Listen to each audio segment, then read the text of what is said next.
Hebrews, the 13th chapter, second verse, it reads, "Be not forgetful to entertain strangers, for thereby some have entertained angels unawares."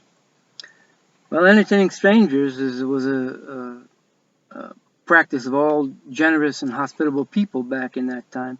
These days, it's getting a little bit dangerous to entertain strangers. But it says that for thereby some have entertained angels unawares. These angels appeared as just men, in other words. They didn't know they were angels. That's how the true angels appear. Now the wicked angels will appear as a mist, a ghost, whatever name they want to give themselves, But the true angels, they appear as men. Now, we take a look at what Jesus said in Matthew, the 18th chapter, verse 10. Let's see here. Matthew 18:10. It says, "Take heed that ye despise not one of these little ones. For I say unto you that in heaven their angels do always behold the face of my Father which is in heaven." So the little ones that put faith in Jesus Christ, they have angels. Do they see those angels? They might, but they might not know it. You see, they may not know what the angels are doing there. But the angels, Paul says, they are ministers sent forth to assist those that are to inherit salvation. So the angels are working, but not like the demons. If you see those mists and things around, those are Satan's angels. Satan has angels too. In verse, where is it? In Matthew 25. Let's look at that. Matthew 25 in verse 41.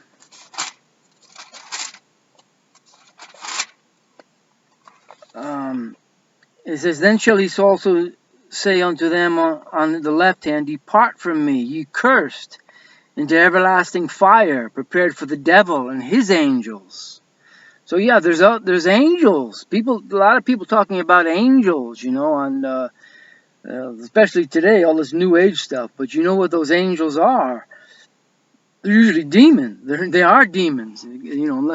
Angels aren't going to mess around and play games with Ouija boards. That's all demonic things, But the real angels, they will appear as a regular person. Now, just let's take a look at John 1:51, and it was something that Jesus said to Nathaniel, because Nathaniel was amazed at how Jesus knew where he was. Verse where are we? John 1, verse 51. And he said unto him, Nathanael said, "Whence thou?" Okay, verse 47. Jesus said, "Nathanael cometh unto him and saith unto him, Behold, an Israelite indeed, of whom there is no guile." Nathanael said unto him, "Whence knowest thou me?" And Jesus answered unto him, "Before that Philip called thee, when thou wast under the fig tree, I saw thee." And Nathanael answered unto him, "Rabbi, thou art the Son of God. Thou art the King of Israel." And Jesus answered unto him, "Because I said unto thee, I saw thee under the fig tree, believest thou? Thou shalt see greater things than these." And he saith unto him, "Verily, verily, I say unto you, hereafter you shall see heaven opened, and angels of God ascending and descending upon the Son of Man." Yeah, the angels were real. They visited Jesus Christ. You see, before Jesus Christ was around 30 years old and began his ministry, he didn't do any miracles. The first miracle recorded in the book of John was that the wedding feast, how he turned the water into wine. He didn't do miracles among his brethren. That's why they didn't believe in him. They thought he was gone mad, He's crazy. He thinks he's the Messiah, And so all these stories about that he went to India and did miracles over there, and all these what do they call them? Apocryphal and Gnostic. Yeah, this is all baloney. It's all false. It's not true. Here's the first, when Jesus was baptized by John the Baptist in the Jordan River, and the Spirit landed of him and drove him into the wilderness for 40 days and 40 nights, and he ate nothing. And we're reading Matthew, the 4th chapter. Okay. Matthew, the 4th chapter, in verse 11. It says, this is when the devil was tempting him. Remember, he says, if thou be the Son of God, turn these stones into bread, you know. And Jesus says, man will not live by bread alone, but by every word that proceeds out of the mouth of God. See, that's what we have. That's the great importance and the great value we have in the Word of God. This is everlasting life. Value that, you know. And then he wanted to jump off the temple, and he says, oh, it's written that the angels will give a charge that they will carry you on their hands, lest your foot strike against a stone, you know. And Jesus Christ, again, it is written, thou shalt not tempt the Lord thy God. You know, not so foolishness. The devil was trying to destroy him, you know. Again, the devil taken to an exceedingly high mountain, showed him all the kings of the world and all their glory. And it says, all things I will give unto you if you fall down and worship me. And Jesus told him, you should know. The commandment is that we should worship Jehovah, our God, alone, and serve him. Keep his commandments and serve him. So then the devil left him. And behold, angels came and ministered unto him. So then the angels came to Jesus Christ, and everything was made known to him. Well, even as a child, he said, didn't you know that it must be about my Father's business, you know?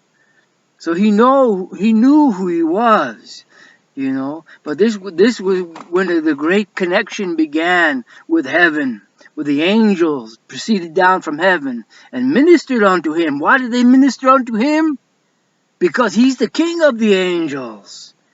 And such a great king, not only in earth but in heaven, actually came down to this earth. That is an amazing thing. We're not talking about just one of the servants. We're talking about the king came to this earth. And this was recorded at that time. John,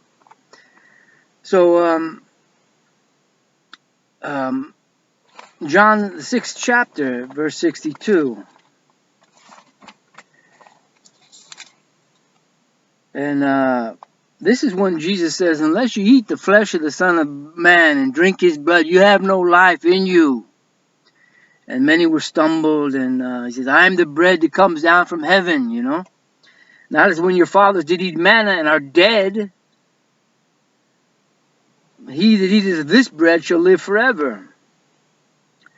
And many therefore of his disciples, when they heard this, said, this is a hard saying. Who can hear this? When Jesus knew in himself that his disciples murmured at it, he said unto them, does this offend you? What, and if you shall see the Son of Man ascend up where he was before? You know, just because I said that and you don't understand what I'm saying. The words that I speak to you, they are spirit and are life, he said. They have a spiritual meaning. And he says, what, and if ye shall see the Son of Man. If you stick with me, all his disciples did see him ascend up to where he was before. It was fulfilled, you know. So these are supernatural things that men don't believe in today, mostly. They don't believe they exist. But those that believe and have faith in Jesus Christ, real faith, they do have angels, and they do minister unto them, unbeknownst to them, most of the time, you know. We don't want to the angels don't want to be worshipped. You see, they're here to serve, but they're not here to be bowed down to and worshipped and to make it. See, that's another thing, that people worship angels, you know, and they go. It becomes a whole different religion. So it says it is the glory of God to conceal a thing. So many things are concealed, you know. And in fact, that many people that don't believe in the Bible, they say, well, prove it, prove it, prove it. God conceals things. He's not going to be tempted by you, you know. He doesn't show everyone his visions. He doesn't show everyone, prove to everyone that he's real. But Joseph, who was about to divorce his wife secretly because he was a righteous man and didn't want her to become a public spectacle, an angel came to Joseph. He appeared to Joseph in a dream. And he said, Joseph, don't be afraid to take Mary as your wife, for what is begotten is her of God. That's by the Spirit of God. And so when he woke from sleep, he immediately went to Mary and took her as his wife, you know. And Joseph appeared, and an angel appeared to Joseph again when Herod wanted to kill the baby Jesus, and the angel appeared to Joseph in a dream again. See, angels can ascend and descend in different ways, you know. It can be in the form of a person. It can be in the form. He can be in a dream. And also, when Herod had died, an angel again appeared to Joseph in a dream and said, "Return to Israel." You know, that's in Matthew. Let's read some of that. Matthew, the 2nd chapter.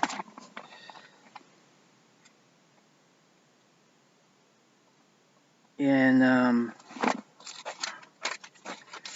Matthew, the 2nd chapter, and let's see, 2:13. Yeah, 2:13. Let's read that. And they were departed. Behold, the angel of the Lord appeared unto Joseph in a dream, saying, Arise, and take the young child and his mother, and flee into Egypt, and be thou there until I bring thee word. For Herod will seek the young child to destroy him. And Joseph knew that it was an angel, and he believed, and he acted on that. He didn't think, oh, what kind of crazy dream is that? He knew that it was an angel that visited him in a dream. You see. So there's the other thing about the devil having his angels, you know, and the wicked people. When in Matthew the 25th chapter, when it speaks about the Son of Man returning. Let's go to Matthew the 13th chapter first. Well, you can read Matthew 25 later. I don't have enough time, but let's read in Matthew the 13th chapter, in the parables that Jesus gave about the tares. Okay, now it says in verse 37. The disciples said, Declare unto us the parable of the tares of the field. And he answered and said to them, He that soweth the good seed is the Son of Man, and the field is the world. The good seed are the children of the kingdom, those that will inherit the kingdom. But the tares are the children of the wicked one. The enemy that sowed them is the devil. The harvest is the end of the world, and the reapers are the angels.